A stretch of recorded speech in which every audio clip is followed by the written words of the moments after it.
a sea of Palestinian, Republican, and Communist flags rippled through Madrid's streets as protesters filled the air with chants denouncing NATO and EU militarism.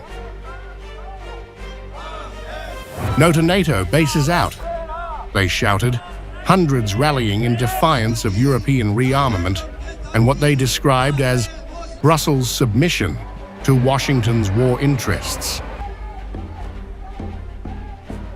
The protest erupted just days after NATO Secretary-General Mark Rutte proposed a dramatic increase in defense spending from the current 2% to 5% during the alliance's defense ministers' meeting.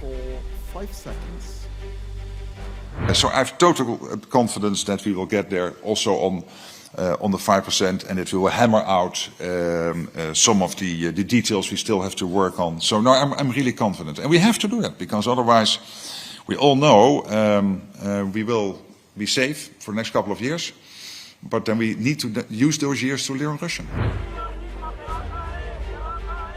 On Madrid streets, Rutte's proposal was greeted with banners warning of global catastrophe, including against rearmament and militarisation, and Stop World War III Now, with demonstrators accusing NATO of fueling unnecessary escalation.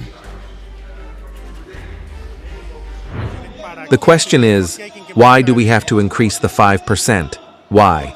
Is it necessary? It's false, obviously. You just know it's the US war business that we are subjected to in Europe, basically.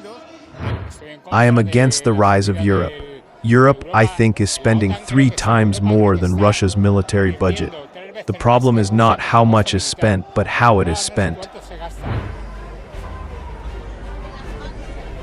Spain swiftly distanced itself from the NATO chief's ambition.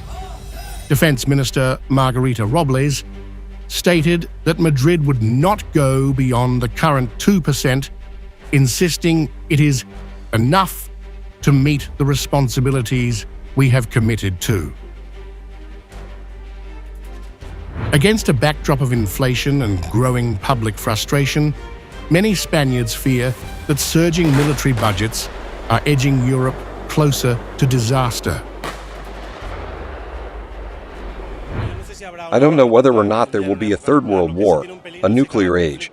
What is dangerous is that every conflict that breaks out is going to be much more armed. Each conflict will bring many more deaths and will also be increasingly lethal weapons, as we are seeing with the war in Ukraine itself or with the genocide in Palestine. Weapons that involve a single person, with drones, with remote-controlled explosives, and so on, allow a lot of people to be annihilated. While European leaders pledge billions for new weapons, resistance across Madrid is rising, driven not just by political beliefs, but by a chilling sense that the next war will be automated, indiscriminate, and unlike anything the world has seen before.